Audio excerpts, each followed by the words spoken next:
अस्सलाम वालेकुम नाज़रीन, आप देख रहे हैं प्रोग्राम गोया और मैं हूं अरसलान खालिद। आज के प्रोग्राम में मैं चाहूँगा सबसे पहले हम बात करें, क्योंकि आज एक बिल्कुल चेंज ऑफ प्लान है। दोबारा से पाकिस्तान तहरीक-ए-इंसाफ एहतजाज करने के लिए जा रही है। रात 9 बजे की ये कॉल है और मुल्क गिर एहतजाज की कॉल है। अब तक वज़ारत उज़्मा से हटने के बाद इमरान खान साहब ने अपना बयानिया एक साजिश, इम्पोर्टेड हुकूमत और इन चीज़ों तक रखा था। अब नया एडिशन ये है कि वो इस वक्त कौम को कह रहे हैं कि वो महंगाई के ख़िलाफ़ एहतजाज के लिए निकलें। तो अब उनके बाकी चीज़ों के साथ साथ वो बैरूनी मुदाखलत साजिश के जो बयानिए थे उनके साथ साथ अब उन्होंने महंगाई को भी ऐड ऑन कर लिया। अजीब बात है कि एक इसी साल में हम देख रहे हैं कि सिर्फ 6 महीनों का अरसा है और जो हुकूमत में थे वो अब हुकूमत में नहीं हैं, जो हुकूमत में नहीं थे वो हुकूमत में हैं, और सारी पॉलिटिकल पार्टीज़ मोर और लेस महंगाई की बात करके एहतजाज कर चुकी हैं। कल तक पाकिस्तान तहरीक-ए-इंसाफ महंगाई को, पेट्रोलियम प्राइसेस को, बाकी चीज़ों को जस्टिफाई कर रही थी और इंटरनेशनल फिनोमेना इसको करार दे रही थी। आज बिल्कुल उसके ऑपोजिट जो लोग एहतजाज कर रहे थे वो इक़्तिदार में आए हैं और वो इसको डिफेंड कर रहे हैं महंगाई को। और पाकिस्तान तहरीक-ए-इंसाफ जो 3 महीने पहले तक इक़्तिदार में थी वो अब एहतजाज करने जा रही है इस महंगाई को लेकर। कुछ बयानात हाल ही में आए हैं पाकिस्तान मुस्लिम नून के रहनुमाओं के, जिनसे ये ज़ाहिर होता है कि जिनमें ये वो बता रहे हैं कि इमरान खान साहब को हमारे हटाने की वजह ये थी कि अगर हम ना हटाते तो ये हम सबको नाअहल करते या हमें जेलों में डालते। अब सवाल एक है कि हर कोई कैश तो करता है अपने मार्च को, अपने एहतजाज को, पर क्या इन तमाम पॉलिटिकल पार्टीज़ में से वाकई कोई अवाम का दर्द रखती है जमात, या महंगाई उसकी लीडरशिप और बड़ी क़यादत के लिए वाकई कोई मसला है, या महंगाई एक आम आदमी का मसला है और तमाम सियासी जमातें अपने अपने वक्त पे उसको जस्टिफाई भी करती हैं और अपने अपने वक्त पे उसको कैश भी करवाती हैं। मैं चाहूँगा इस हवाले से हम बात करें। एक तो जो एक नए दौर में पाकिस्तान तहरीक-ए-इंसाफ का प्रोटेस्ट दाखिल हो रहा है, वो कहाँ गए 25 मई वाले चंद दिन जिसके बाद एक और कॉल थी, वो किस गारंटी पे थी? जल्दी इलेक्शंस चाहिए, वो कहाँ गए? इलेक्शंस हो रहे हैं, नहीं हो रहे हैं, मोमेंटम आया, टूट चुका है, नए सिरे से मोमेंटम बिल्टअप हो रहा है अब पाकिस्तान तहरीक-ए-इंसाफ का। ये वो तमाम तर चीज़ें हैं जिन पर बहुत सारे सवालात हैं, चाहे हुकूमती जमातें हों, चाहे पाकिस्तान तहरीक-ए-इंसाफ हो, सब पर बहुत सारे सवालात हैं। मैं चाहूँगा तफसील से आज हम इन सवालात के जवाब ढूंढने की कोशिश करें। गेस्ट पार्टिसिपेंट्स का तारुफ कराता चलूँ। प्रोग्राम में हमें ज्वाइन कर रही है मुसर्रत जमशेद चीमा साहिबा, जो कि पाकिस्तान तहरीक-ए-इंसाफ की रहनुमा है। बहुत शुक्रिया मैडम आपके वक्त का। कैसर अहमद शेख साहब पाकिस्तान मुस्लिम नून के सीनियर रहनुमा मैंने जो हमें प्रोग्राम में ज्वाइन कर रहे हैं। दोनों रिस्पेक्टेबल गेस्ट को मैं वेलकम कहूँगा यहाँ पर। चीमा साहिबा, गुफ्तगू का आगाज़ में मुसर्रत साहिबा आपसे करूँगा। स्टार्ट हम कर लेते हैं जहाँ से मोमेंटम टूटा था। अब तो आज जो होगा वो यकीनन रात गए हमें बेहतर अंदाज में पता चलेगा। दिस इज़ नो डाउट अवाम ने पहले भी एक सपोर्ट आपको दी थी, विच इज़ अनलाइकली 3.5 साल की गवर्नमेंट से निकलने के बाद के अवाम। और कल खान साहब ने इंटरव्यू में कहा भी कि समझ रहे थे कि लोग मिठाइयाँ तकसीम करेंगे, लेकिन लोग निकले, उन्होंने पावरफुल शोज़ किए, जलसे किए। लॉन्ग मार्च पर मुख्तलिफ राय हो सकती है, लेकिन एक रीजनेबल क्राउड इस्लामाबाद तक आ चुका था, ये तो हम सब ने विटनेस किया है। अब कहाँ गई वो चंद दिन की कॉल मैडम? और अब ये क्या बिल्कुल एक नया प्लान है जो दोबारा से बना है? आज मुल्क की एहतजाज है, इसमें महंगाई को ऐड ऑन कर लिए, कोई नई स्ट्रैटेजी के साथ आएगी पाकिस्तान तहरीक-ए-इंसाफ? बिस्मिल्लाहिर्रहमानिर्रहीम। बहुत शुक्रिया अरसलान साहब। देखिए, सबसे इम्पॉर्टेंट चीज़ है जो आपका सवाल है, उसका जवाब 2 हिस्सों में मैं दूंगी। पहले ये कि जो हमारा आज का शो है ये होली सोली आवाम के ऊपर जिस तरह से एटम बम से भी ज़्यादा ख़तरनाक तरीके से जो महंगाई बम गिराया जा रहा है और मुसलसल हर हफ्ते जिस तरह से इंक्रीज़ आ रही है पेट्रोलियम मसनूआत के अंदर। बिजली है नहीं, लेकिन फ़ी यूनिट तकरीबन हमारी गवर्नमेंट से देखें 2 महीनों के बाद इन्होंने तकरीबन रेट्स डबल के करीब ले गए हैं। इसी तरह जो एडिबल्स हैं, कमोडिटीज़, सारी उनकी कीमतें, आपको पता है कि पाकिस्तान के अंदर तकरीबन अब हम 40% इन्फ्लेशन के ऊपर चले गए हैं। जो इम्पॉर्टेंट चीज़ है वो ये कि आज क्योंकि आवाम पिस चुकी है और आवाम का इसमें कोई दूसरी राय नहीं होगी, हमारे ऊपर बहुत प्रेशर है कि हम इस महंगाई के इशू को हाईलाइट क्यों नहीं कर रहे, हम आवाम के साथ सॉलिडारिटी क्यों नहीं शो कर रहे। हमारे ऊपर बहुत प्रेशर था, लिहाजा ये आज की तो जो सारी हमारी जितने भी शोज़ हैं ये सारे होली सोली प्रोटेस्ट है महंगाई के खिलाफ, और उसकी हम रीजनिंग लॉजिक के साथ देंगे, वो अभी मैं आपके प्रोग्राम के आगे भी रखूंगी। जहां तक हमारी जो पॉलिटिकल स्ट्रगल है रिजीम चेंज के हवाले से, एक्चुअली तो गहरा ताल्लुक है ये महंगाई और जो अभी इस मुल्क के अंदर इकोनॉमी का क्राइसिस है, और ये डायरेक्ट फूड सिक्योरिटी लिंक करती है आपकी नेशनल सिक्योरिटी के साथ। अगर आज आप देखें अरसलान साहब, आपने जो कि लाजमी देखे होंगे, जो श्रीलंका के अंदर इस वक्त सबसे बड़ा इशू फूड का बन चुका हुआ है। जिन लोगों के पास पैसा है भी वहाँ पे एडिबल अवेलेबल नहीं है, और वहाँ पे एक इमरजेंसी की सिचुएशन है। जितने भी गवर्नमेंट एम्प्लॉयज़ हैं उनको लगा दिया गया है कि चाहे पार्क्स में, गमलों में, कुछ भी कोई खाने पीने की चीज़ें लगाएं, और 1000 रुपये वहाँ पे चावल की कीमत पहुँच गई है, और इसी तरह बहुत होशरुबा सिचुएशन है। इंपॉर्टेंट चीज़ क्या है कि हम तेज़ी से we are heading towards that situation. उसमें हम अगर इस वक्त अवाम के साथ नहीं खड़े होंगे तो मेरा ये मानना है कि सियासी जमात का और काम क्या है कि एक्चुअल इश्यूज को हाईलाइट करना with actual facts and figures. ये ठीक है, आपने इस पूरे मामले पे बड़े अच्छे तरीके से रोशनी डाल दी। Now getting back to the point, मैं अपने सवाल की तरफ वापस आऊंगा। 25 मई की जो आपकी लॉन्ग मार्च थी, जो कॉल ऑफ हुई चंद दिन की, अब आज 19 जून है, where do we stand now? हम कहां पर खड़े हुए हैं मैडम? वो कहां गई? ये क्या अलहदा से कोई एक एपिसोड है? वो कोई अलहदा थी? नहीं, ये उसी की कंटिन्यूटी है। मुझे इस पे क्लैरिटी नहीं आ रही, और वो जिनको शर्फ हासिल होता है खान साहब से ये सवाल पूछने का, वो भी ऐसे सवाल नहीं पूछते। अच्छा, नहीं, शर्फ तो हासिल हो जाएगा आपको भी इफ़ यू वांट। दूसरी जो इम्पोर्टेंट चीज़ है वो ये है कि हमारी 25 मई की स्ट्रगल तो ऑन गोइंग स्ट्रगल है, वो कोई एक दिन की मूव तब भी नहीं थी। ये तो बौखलाहट का शिकार होगी ये इम्पोर्टेड गद्दारों पे मुश्तमिल हुकूमत, जिस तरह से इन्होंने हमारे ऊपर शेलिंग की, हमारे लोगों को शहीद किया, निहत्ती औरतों के ऊपर जिस तरह से कार्रवाई की गई, चादर चारदीवारी का तकद्दुस पामाल किया, बौखलाहट का शिकार थे। देखिए, सबसे बड़ी फेडरल वफाकी जमात है, सबसे पॉपुलर जमात है, ये साबित हो गया। ये जो इन्होंने एक्सरसाइज की है वो करके अब इनको समझ नहीं आ रही कि ये करें क्या। हम इंशाल्लाह अपने आप को पॉलिटिकली नंबर 1 ये कि हम सारे बाई इलेक्शन जितने भी हैं जो लोटे थे, जो DC2 है, उनकी तरफ चले गए। उसके साथ हम आगे अपने आप को नए तरीके से ऑर्गेनाइज्ड वे में कि अगर खुदा ना खास्ता ये दोबारा इस तरह की इंतकामी कार्रवाइयां करते हैं तो फिर हम उसको कैसे हैंडल करेंगे, हम उसके ऊपर हमारी स्ट्रेटजी क्या होगी, हम तैयारी कर रहे हैं। इंशाल्लाह हम आएंगे, लेकिन आज की जो हमारी सारी मूवमेंट है वो महंगाई से रिलेटेड, और इसमें हम हकायक आवाम के सामने रखेंगे। ये रजीम चेंज का ही हिस्सा है, और इस मुल्क को इन विलफुल थिंकिंग के साथ डिफॉल्ट की तरफ ले जाने के लिए ये सारी कुव्वतें गामजन है, ताकि इकोनॉमिकली पाकिस्तान डिस्टेबलाइज होगा तो हम अपनी हिफाजत खुदा न खास्ता भी कहीं ना कर पाए, और हमारे असासे भी इस वक्त खतरे में इस वजह से हैं कि जो इन्होंने डिस्टेबलाइज। उसका सिलसिला जारी है, ब्रेक की जाने बढ़ेंगे, ब्रेक से वापस आकर मजीद बात करते हैं, साथ रहिएगा।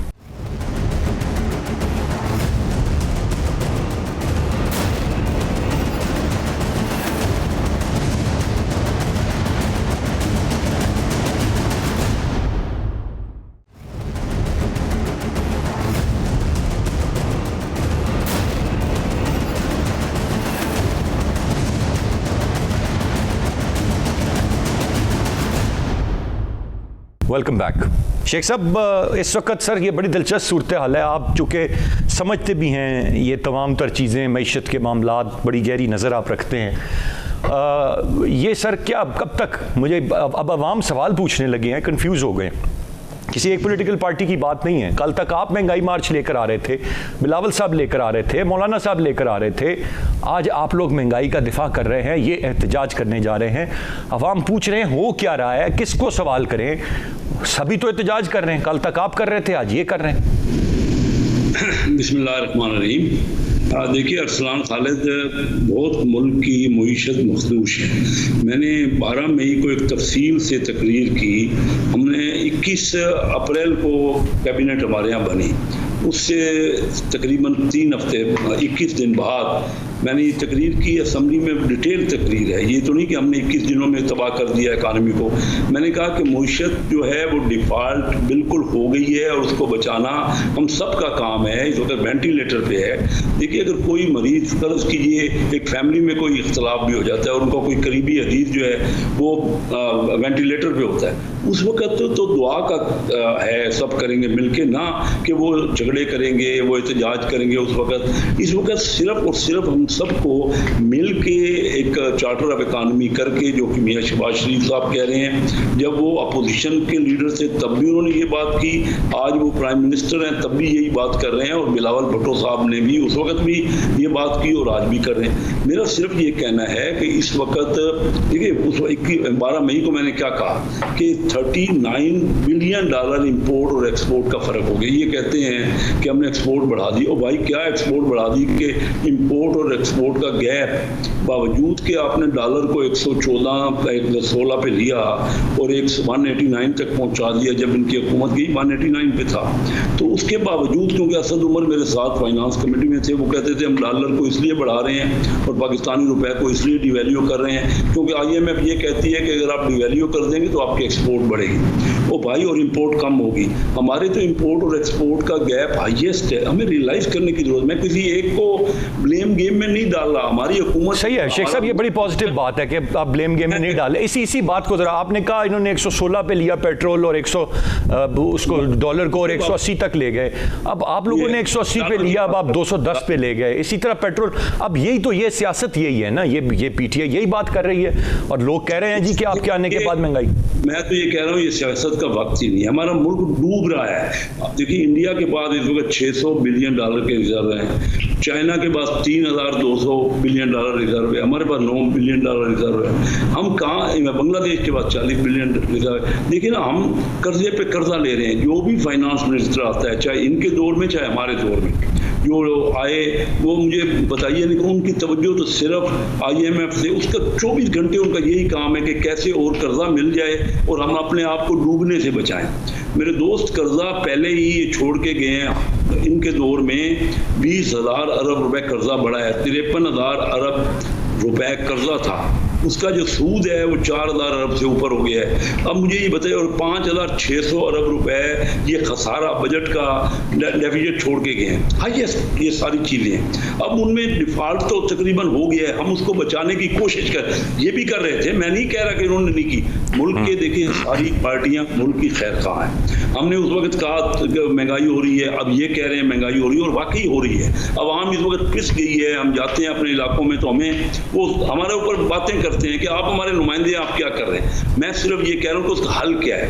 अगर आज भी हम एहतजाज, ये मैं आपको बता दूं कि एक फैमिली जो है, अगर किसी अपने रिश्तेदार के बड़े यानी क्राइसिस के दौर में भी आपस में एहतजाज करती रहेगी तो फैमिली की कोई इज्जत नहीं होगी। इस वक्त ये अगर एहतजाज करेंगे तो कोई इनको रिस्पॉन्ड नहीं देगा। अगर इनको रिस्पॉन्ड दिया होता तो क्या वजह है कि परसों कराची का, जिसमें इन्होंने पिछले इलेक्शन में 14 सीटें जीती हैं, इनके बाद इतनी हिम्मत ही नहीं हुई कि अपना कैंडिडेट खड़ा कर दें। अगर ये इतने पॉपुलर हैं तो कैंडिडेट ही नहीं खड़ा कर सके ना, बंदा ही कोई नहीं है, और ना के लोगों ने, वो तो असेंबलियों से बाहर है ना शेख साहब, लोगों ने वोट भी नहीं दिए। वो बात ये, किसी पार्टी को भी, लोग इस वक्त पार्टियों की पॉलिटिक्स से नाला है। मैं आपको सही बता रहा हूँ, इस वक्त हालात जो है वाकई दिगर हुए हैं, महंगाई एक बहुत बड़ा मसला हो गया है और ये रुक नहीं रही। और अभी कोई, जब तक हम मिलके देखो, इसको भी क्राइसिस पीरियड है।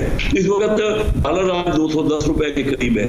अब पेट्रोल दुनिया में जब इन्होंने हमें छोड़ी ना हुकूमत, तो $75 था ब्रेंट जो तेल है, आज जो है $113-14 है। अब प्राइस तो शेख साहब पॉइंट आ गया सर, वो इनके दौर में ये बढ़नी चीज। ठीक है शेख साहब, मिलकर के हम सोचें कि हमने इस मुल्क को बाहर कैसे निकालना है, बजाय कि एक दूसरे, और ये तो बड़ी पॉजिटिव बात रहेगी और यकीनन सोशल चाहिए। शेख साहब आपका पॉइंट आ गया। मैं जरा मुशर्रत साहिबा की जानिब वापस बढ़ूंगा। मुशर्रत साहिबा, मैं एक चीज़ जानना चाहूँगा, अब आज के एहतजाज पे ही मैं ज़रा स्टिक कर रहा हूँ।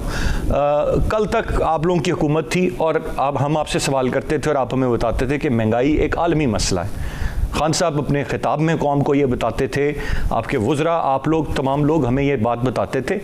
अब आज क्या ये आलमी मसला नहीं है जब आप महंगाई के खिलाफ एहतजाज करेंगे? ये तब्दील हो गई, ये बात है? अरसलान साहब, ये रिलेटिव टर्म्स में आप बात करें, आप कंपैरिजन में आपको बात करनी पड़ेगी। मार्च से लेके आज की डेट तक इंडिया ने रशिया से ऑयल ख़रीदने पे $100 बिलियन रुपए की, $1 बिलियन, सॉरी नॉट रुपया, की बचत की है। ठीक है, इन चीज़ों को आपको देखना पड़ेगा। सेम ऑयल आपको रशिया से, आपका हमसाया मुल्क जो कि अमेरिका के ज़्यादा करीब समझा जाता है, अगर आप इंडिया पाकिस्तान का कंपैरिजन अमेरिकन रिलेशनशिप्स के साथ उस पैराए में देखेंगे तो जवाब आपको भी पता है, और शेख साहब मेरे लिए इंतहाई काबिल एहतराम है, उनको भी पता है। उन्हें तो नहीं डर आया क्योंकि वो गुलाम नहीं है, क्योंकि उनके जो पावर कॉरिडोर्स के अंदर लोग बैठे हुए हैं, चोरी का शायद उतना पैसा उन्होंने नहीं रखा हुआ जितने हमारे लोगों ने रखा हुआ है। देखें, आपको कंपैरिजन में देखना होता है। अगर उसी रेशो के साथ जिस रेशो से पूरी दुनिया के अंदर इंक्रीज आई है प्राइस के अंदर, तो ये एक इंटरनेशनल फिनोमेना ही होगा, उसको आप यही कहेंगे। लेकिन अगर पूरी दुनिया के अंदर आप ज्यादा दूर ना जाए, आप बांग्लादेश को देख लें, आप अपने हमसाया ममालिक के साथ सब सिर्फ रशिया को देख लें, यूएई को देख लें, आपको कंपैरिजन में जाना पड़ेगा। रशिया से मैं दोबारा बोलती हूँ, मार्च से लेके आज तक $100 बिलियन उन्होंने बचाया है। सो मेरा कहने का मतलब ये है कि पाकिस्तान के साथ बहुत बुरी डीप रूटेड साजिश हुई है, उसको सिर्फ आप रिजीम मुसरत साहिबा 3 साल 8 माह में क्या आप लोगों ने एक दफा भी रशिया से तेल लिया था? देखिए मेरी अर्ज सुने ना, हम गए ना तो हम फारिग हो गए, हम गए इस चीज के ऊपर। आपको क्या लगता है कि अचानक से सोचा और चले गए? ऐसे नहीं होता। स्टेट अफेयर्स में आपको सारी चीजें देखनी होती है। इस फैसले तक आने में ही हमें 3.5 साल लग गए भाई साहब, और जब हम गए उसके बाद जो हुआ वो मुझे आपको बताने की जरूरत नहीं है, वो हम गला फाड़ फाड़ के जलसों में भी बताते हैं और अभी फिर बता देती हूं। लेकिन कोई मुआहिदा कोई रिकॉर्ड पे है नहीं है। हुकूमत यही कहती है कि अगर कोई मुआहिदा है तो उसको दिखा दें, वो बता दें कहां पड़ा हुआ है जो आप करके आए थे रशिया से। देखिए बारहा इस चीज के ऊपर बहुत सारी, अरसलान साहब आई एम श्योर ऐसा नहीं हो सकता कि आप इग्नोर होंगे या आपको पता नहीं चला। हमाद अजहर की इस पे 20 प्रेस कॉन्फ्रेंसेस आ चुकी हुई हैं, सारी इसके ऊपर डिटेल डिस्कशन हो चुकी हुई है। डिस्कशन तो बहुत है, there is no doubt about it. मैं बिल्कुल अपडेटेड हूं, मैं बिल्कुल इस मामले पे अपडेटेड नहीं हूं कि मैंने कोई डॉक्यूमेंट देखा हो। अरसलान मुझे कंप्लीट कर लेने दे प्लीज, मैं अपनी बात पूरी कर ली। यू में डिफर, आप स्ट्रेट अवे आप मेरी सारी बातों को निगेट कर दीजिएगा। जी जी आप कंटिन्यू। देखिए मैं ये कहना चाहती हूँ कि 2 माह के अंदर दूध जो था कराची के अंदर अगर 110 रुपए में मिल रहा था, जो कि नो डाउट पूरे पाकिस्तान से उस वक्त भी कराची में महंगाई ज्यादा थी, अब 170 में है। आप अगर पूरे 3.5 सालों में आप हमारे साथ कंपेयर ही कर लेना, 3.5 सालों में इतना हमने पेट्रोल और डीजल की कीमतें नहीं बढ़ाई जितना इन्होंने कोई 45 डेज के अंदर बढ़ा दी हैं। उसके साथ आप बाकी तमाम चीजों में जो महंगाई का इस वक्त आलम है, ये पहले 3.5 सालों में, और उसमें 2 साल आफत वाले भी थे, कोविड के भी थे, जिसमें पूरी दुनिया की इकोनॉमीज फेल हुई और लोग पिस रहे थे, अनएम्प्लॉयमेंट बढ़ रही थी, लेकिन आपकी इकोनॉमी के सारे इशारे नेगेटिव से मुस्बत हुए और फिर अल्हम्दुलिल्लाह जीडीपी हम 5+ पे छोड़ के गए हैं। इंपॉर्टेंट चीज ये है कि इस मुल्क के साथ बहुत बड़ी गद्दारी हुई है। वो जिसने मानना है माने, नहीं मानना ना माने, हम अवाम को इस चीज से आगाह करते रहेंगे और अवाम आगाह है। इस मुल्क के साथ बड़ी गहरी साजिश हुई है कि इस मुल्क की इकोनॉमी को, इस मुल्क को डिफॉल्ट किया जाए, इस मुल्क को बर्बाद करने का इससे आसान तरीका क्या होगा अरसलान? इस मुल्क के साथ बहुत गहरी साजिश हुई है, अच्छी इकोनॉमी थी, सब कुछ बेहतरीन था, आइडियल सिचुएशन की तरफ we were heading towards that, लेकिन हमें डीरेल किया गया है, हमारे मुल्क को रिवर्स गियर लगाया गया है, जिनका नाम स्पीड था। स्पीड जरूर है रिवर्स की तरफ। आज ये हमें कहते हैं, मैं बताना चाहती हूं कि अगर हम आज ठंडे कमरों में पार्लियामान में बैठ भी जाएं, जो ये गड़बड़ हुई है इसको कैसे रिवर्स करेंगे, इसका जिम्मेदार कौन है? नंबर 1। नंबर 2, जब इंस्टेबिलिटी आती है, पॉलिटिकल इंस्टेबिलिटी के साथ आपकी इकोनॉमी की इंस्टेबिलिटी लिंक थी। इस चीज से हमने हमारे शौकत तरीन साहब ने he had a detailed meeting with neutrals के इस तरह की कोई भी एक्सरसाइज अगर किसी और ने की, जाहिर है हम इनको नहीं कह रहे कि ये उसमें मुलविस थे, लेकिन इसको रोका जाए, अदरवाइज हमारा मुल्क तबाह बर्बाद हो जाएगा। लेकिन वो हुआ, उसको रोका नहीं गया। क्यों नहीं रोका गया? I don't want to go into details, लेकिन मैं मुसरत साहिबा मैंने तफसील से बात सुनी। अब एक चीज का जवाब दे दें मुझे ये क्यों मुसरत साहिबा, कौन लोग मुलविस हैं, इसका लोग जवाब मांग रहे हैं मेरे से, आपसे, सबसे। जी अरसलान, मुझे सिर्फ एक चीज का जवाब दे, मैं शेख साहब की जानिब फिर बढ़ जाऊं। मुझे क्यों ये तासुर मिलता है कि पाकिस्तान तहरीक इंसाफ को लगता है कि इस मुल्क की तरक्की, खुशहाली और इस्तेहकाम की जामिन सिर्फ और सिर्फ पाकिस्तान तहरीक इंसाफ है, और अगर उनकी हुकूमत नहीं है तो आप लोग खुदा न खास्ता इदारों की, मुल्क की, हर चीज़ की तबाही और बर्बादी की बात करने लग पड़ते हैं। पाकिस्तान तहरीक इंसाफ के इन 3.5 साल से पहले भी 70 साल ये मुल्क चला है, इंशाअल्लाह 70,000 साल आगे भी चलेगा, ता क़यामत चलेगा। ये तासुर क्यों देते हैं कि आप नहीं तो तबाही और बर्बादी? बिल्कुल भी नहीं। अगर प्रॉपर जमहूरी प्रोसेस से मुल्क को डिस्टेबलाइज साजिश के तहत, मुदाखलत के तहत ना किया जाता, आगे टाइम आ रहा था, अपने टाइम पे इलेक्शन हो, जिस जमात को जो मैंडेट मिले नॉर्मल तरीके से। देखें, हम कभी गवर्नमेंट में होंगे, कभी ऑपोजिशन में होंगे, हम हमेशा के लिए ना आए हैं, ना कोई भी हमेशा के लिए आता है। हमारा मुद्दा यह है कि इसमें पाकिस्तान के खिलाफ साजिश हुई है। देखो अरसलान, वो आज साबित हो रही है। हम ये नहीं कह रहे कि बाकी किसी को पाकिस्तान से मोहब्बत नहीं है। इस एक अगर हम इशू को देखें, इसको जितना डिटेल देखते जाएंगे, आज हमारी बातें जो हमने कही थी वो आज हकीकत का रूप धार चुकी है। साहब पॉइंट आ गया, मैं जरा शेख साहब की जानिब बढ़ूंगा। किसी को कोई अबहाम होगा। इनफैक्ट अब अगर ये कहते हैं कि हम बैठे, मैं सिर्फ एक बात, अगर शेख साहब ये चाहते हैं, शेख साहब बड़े मुहिब्बे वतन पाकिस्तानी हैं, लेकिन इनको ये बात अपनी लीडरशिप को बतानी पड़ेगी कि अभी कॉल दे दें फ्रेश इलेक्शन की, एक ऐसा इंटरम सेटअप बनाया जाए जिसपे सारे मुल्क की ताकतें, जिसका नाम है पॉलिटिकल ताकतें, पीडीएम, हम उसको सपोर्ट करें, नई स्ट्रेटजी बने, फ्रेश इलेक्शन में जाएं। जब तक आपके मुल्क के अंदर ये अनारकी, ये इंतशार, ये डेमोक्रेसी के अंदर जिस तरह से जितना बिगाड़ लाया गया है, ये खत्म नहीं होगा। आप कैसे ये जो ट्रस्ट डेफिसिट है उसको खाली बातों से नहीं किया जा सकता, वो हमारे एक्शंस होंगे। ये इलेक्शन की कॉल दें, साथ हम सारे बैठे, आगे ये जाएं, ये जीते, हम इनको वेलकम करेंगे, लेकिन बातों से अब कुछ नहीं होगा। अब हमें प्रैक्टिकल मेजर्स लेनी पड़ेंगी तमाम जमातों को। उसका सिलसिला जारी है, एक ब्रेक की जानिब बढ़ेंगे, ब्रेक से वापस आकर मजीद बात करते हैं, साथ रहिएगा।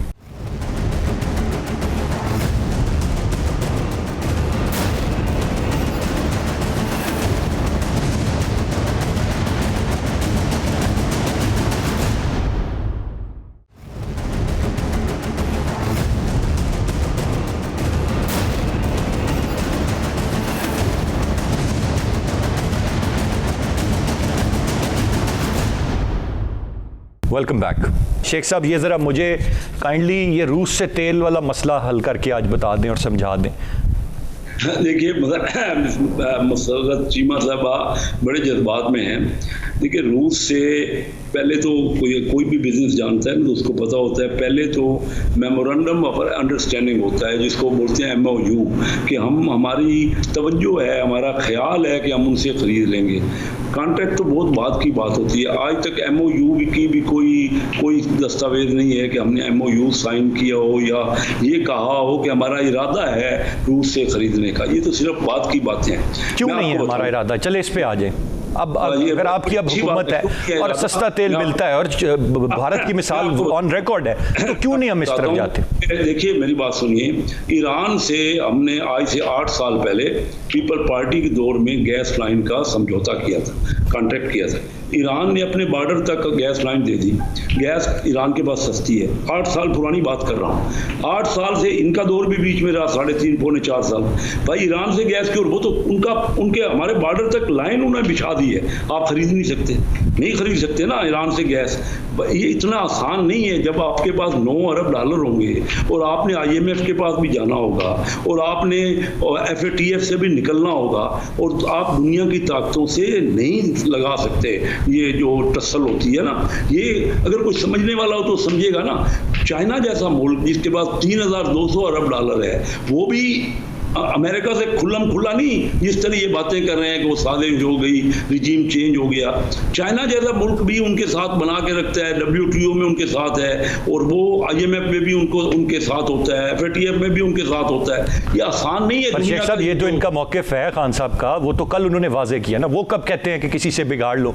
कल भी खान साहब ने कहा, मैंने कब कहा अमेरिका से ताल्लुकात खत्म कर दे, पर गुलामी और बराबरी की सतह में बड़ा फर्क होता है। क्या हम बराबरी की सतह पे भी ताल्लुकात नहीं रख सकते?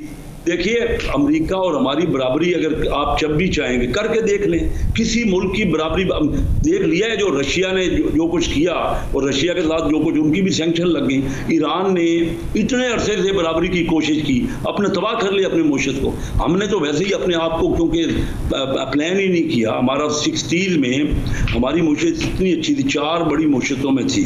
इंडिया हमसे कम था। इंडिया 1990 में हमसे 4 गुना इकानमी थी।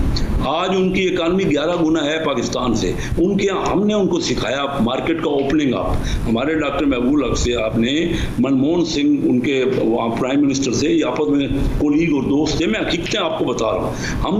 हम देखिए हमारी पोजीशन $9 अरब जिसके पास हो, 1 महीना और 3-4 दिन की इंपोर्ट का बिल है, आप नहीं लगा सकते इन हालात में। आप मुल्क को क्या करेंगे? जब श्रीलंका ने क्या कर लिया, श्रीलंका का जो सूरत हुई है, इस वक्त मैं इनसे गुजारिश करूंगा, आइए मिल के बैठे। हम तो बार बार कह रहे हैं, जिस वक्त हम अपोजिशन में थे उसके बगैर गुजारा नहीं है। हम एक दूसरे के ऊपर इल्जाम तराशी बंद करें। हमारा मुल्क एट स्टेक है। मुल्क में जो हमें समझ ही नहीं आ रही, महंगाई का जो बहरान है, ये कोई शक नहीं है कि बहुत महंगाई बढ़ गई है। इन्होंने छोड़ा था ना $75 ब्रांड था, आज वो 113 हो गया। क्या करें? इंटरनेशनल महंगाई है। और फिर अगर गैस नहीं ले सकते आप ईरान से, 8 साल हो गए वहाँ सस्ती गैस दे रहा है। आज सारे मेरा बिजनेस है पेट्रोकेमिकल्स का, वो सस्ता देना चाह रहा है, हम नहीं खरीद सकते, हमारे बॉर्डर पे है, उसी वक्त बाई रोड भी आ सकता है, हम ले ही नहीं सकते क्योंकि सैंक्शन है। रशिया से आपने खुद तो आप कह रहे हैं कि रशिया के तो आप खरीदने गए, आप मतलब उनके पास गए, तल्लकात बनाई, तो उसको हशर क्या हुआ? वो तो इसी तरह दुनिया की ताकतें जो होती हैं ना, वो कोई आसान नहीं है। आप फाटफ में आज निकले हैं ना, उनकी मिन्नतें करके निकले हैं, और अभी भी उन्होंने आना है, रिव्यू करना है आपके यहाँ, आसान नहीं है। और IMF क्या कर रही है? वो कह रहे सारी चीजें करके लाओ। अब उतने तक तो हम पता नहीं बचेंगे कि नहीं बचेंगे। 1 महीना 4 दिन का हमारे पास रिजर्व हैं, और अभी वो कह रहे हैं नहीं जी पहले बजट पास करा के लाओ, पहले बाकी चीजें भी करके लाओ, और दिन ब दिन हमारी हालत मखदूश होती जा रही है। ये वक्त नहीं है, ये मोहब्बे वतन पार्टी है, मैं मानता हूँ इसको, क्योंकि देखिए ये भी इलेक्ट होके आते हैं। पीपल पार्टी इसका भी बहुत रोल है। सब पार्टियों ने मिल के पाकिस्तान की मईशत को इस वक्त संभालना है, बाद में हम पॉलिटिक्स कर लेंगे। मिनिमम एजेंडा जो है हम सबको मिलके करना पड़ेगा। ये वक्त नहीं है, इस वक्त मरीज वेंटिलेटर पे है, हम दुआ करें या उसके लिए दवाई करें या डॉक्टरों का बोर्ड बिठाएं, अदरवाइज तो आपस में लड़ते रहेंगे। ये इस वक्त मार्च करेंगे तो मार्च से ये मईशत ठीक हो जाएगी क्या? और खराब हो जाएगी। पॉइंट आ गया, कोई हमारे यहाँ नहीं आ रहा, कोई फॉरेन डायरेक्ट पॉइंट आ गया। शेख साहब अब क्विकली जरा, पिछले साल जो क्लोज हुआ है ना, $1.5 अरब आई है फॉरेन डायरेक्ट। इंडिया में कोविड हमसे ज्यादा था, उनके यहाँ पिछले साल $44 बिलियन किया गया। हम बहुत तवज्जो करें कि हम कोई अपने आप को बचाएं। सिर्फ अगर कर्जे लेते रहेंगे, हमें दे देगा कोई, IMF दे देगा, वर्ल्ड बैंक दे देगा, अमेरिका दे देगा, लेकिन कर्जों से पहले ही हमारा सूद 4000 अरब रुपए तो पहले सूद है। अब आप मुझे बताइए कि सूद और बढ़ाते जा रहे हैं। 53,000 का कर्जा है, 53,000 अरब रुपए इस वक्त कर्जा है। हम और शेख साहब पॉइंट आ गया। मैं जरा मुसरत साहिबा की जानिब बढ़ूंगा। पॉइंट आ गया, बड़ी तफसील से आपने सारे मामले पर रोशनी डाल दी। मुसरत साहिबा, इज देयर एनी चांस के सारे मिल के बैठ जाएं, सियासत तर्क कर दी जाए मुल्क की हालात को पेश नज़र रखते हुए, या इसके इम्कानात नहीं हैं? देखिए अरसलान भाई, 2 बातें। सबसे पहले मैं अर्ज़ करूं इंतहाई अदब के साथ कि रशिया के साथ पाबंदियां नहीं हैं, होती तो बाकी ममालिक कैसे उनके साथ ट्रेड कर रहे हैं। हाँ, ईरान वाली बात ठीक है, पाबंदियां अगर इंटरनेशनली लगी हुई हैं, लेकिन इधर अगर ऐसा है तो फिर इंडिया क्यों ले रहा है? एक बात। दूसरी जो इंपॉर्टेंट चीज़ है, आज शेख साहब मान गए हैं कि हमने चूंकि अमेरिका को ललकारा तो हमें जो भुगतना पड़ा। कंप्लीट कर लूँ ना, अर्ज सुन लेना जी, अर्ज सुन ले। अच्छा, दूसरी जो इंपॉर्टेंट चीज़ है, वो जो समझने वाली बात है, वो ये कि हम किसी मुल्क के खिलाफ नहीं है, लेकिन हम अपने मुल्क की कॉस्ट पे किसी मुल्क को प्लीज नहीं कर सकते। ये एक चीज को समझें। हम अमेरिका को ये नहीं कह रहे कि हम आप पे अटैक करने आ रहे हैं, हम आपके दुश्मन हैं। हम उनको ये कह रहे हैं हम आपके दोस्त हैं, लेकिन पहले हमें पाकिस्तानी होने की जिम्मेदारी निभानी पड़ेगी। इस वक्त अगर मेरा मुल्क डिफॉल्ट होने के करीब है, मेरे मुल्क में लोगों को साफ पानी नहीं मिलता, खाना नहीं मिलता, मुझे उनको देखना है। लिहाजा इन 2 बातों में बड़ा फर्क है, इस चीज को समझना पड़ेगा। अगली जो इंपॉर्टेंट चीज, ऐसी कोई बात जो हमारे गवर्नमेंट ने, हमारे किसी ऑफिशियल ने अमेरिका के खिलाफ की हो, बल्कि हमने तो जो उधर विजिट की थी उसको हमने बड़ा जबरदस्त, अब चूंकि थी भी वो जबरदस्त, हमारी उनसे दोस्ती के ऊपर कोई दूसरी ओपिनियन नहीं है, लेकिन हमें सिर्फ और सिर्फ सजा दी गई पाकिस्तान की बेहतरी करने की और पाकिस्तान को गुलाम ना तस्लीम करवाने की, कि हम गुलाम नहीं है। हमारी आजाद खारजा पॉलिसी होगी जो प्रो पाकिस्तानी होगी। प्रो पाकिस्तानी का मतलब हरगिज नहीं है कि वो एंटी अमेरिकन है। लुक, ये चीज इसको समझना पड़ेगा। आप जितनी मर्जी पॉलिटिसाइज सिचुएशन को करें, इस हकीकत को तारीख ने ना कभी मुझे माफ करना है ना इन्हें। तारीख के अंदर जो रियलिटीज है, जो कि आज 2 महीने की पिछली बात भी आज तारीख है, तारीख चीख चीख के बताती रहेगी कि ये रजीम चेंज ऑपरेशन क्यों हुआ था, इसको करवाने वाले कौन थे, इसके हैंडलर कौन थे, फैसिलिटेटर कौन थे, एग्जीक्यूटर कौन थे, खाली पपिट्स और मोरे कौन थे, और उसका पाकिस्तान ने खमियाजा क्या भुगता, जो कि हम भुगत रहे हैं। आज भी वक्त है, सारी ताकतों को बैठें, फैसला करें, पाकिस्तान के हक में फैसला करें। इसको डिस्टेबलाइज करने का एक ही, रोकने का, डिस्टेबलाइज होने से मजीद रोकने का एक ही तरीका है, इलेक्शन की कॉल दें जल्द अज जल्द। उसके बाद सारी पाकिस्तानी कुव्वतें बैठें, पॉलिटिकल फोर्सेस भी, सारे इदारे, और इस मुल्क के मैं इसी पे जरा शेख साहब से एक कमेंट लेके मैडम वाइंड अप करूंगा। शेख साहब क्या अर्ली फौरी इलेक्शन, फ्रेश मैंडेटरी मसाइल का हल और इस्तेकाम ला सकता है शेख साहब? रखे अरसलान, आसान सी बात मैं करूं, देखिए इलेक्शन कराना तो इनके हाथ में था। एक दिन पहले जब हमने तहरीक नो कॉन्फिडेंस मूव की, उससे पहले अगर ये चाहते असम्बली डिसॉल्व हो जाती, इलेक्शन करा देते। इनको या तो समझ नहीं है या पता नहीं क्या ये कह रहे हैं। भाई जो आज इलेक्शन का मुतालबा कर रहे हैं वो तो इनके हाथ में था, हमने उसमें क्या किया है?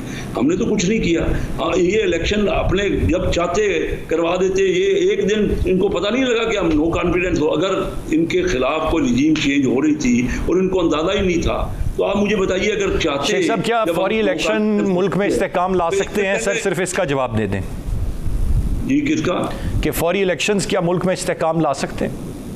नहीं जी, इस वक्त इलेक्शन का माहौल नहीं है। इस वक्त तो मैंने बोला, आपसे कहा कि सब इनको भी शामिल होना चाहिए। मैं कहता हूँ हमारे साथ शामिल हो। ये इलेक्शन का वक्त नहीं है। मैं सर बहुत शुक्रिया अदा करना चाहूंगा अपने दोनों रिस्पेक्टेबल गेस्ट का। I am exceeding the time limit. आज के प्रोग्राम से इतने। अरसलान खालिद को इजाजत दीजिए। अल्लाह ने के मान।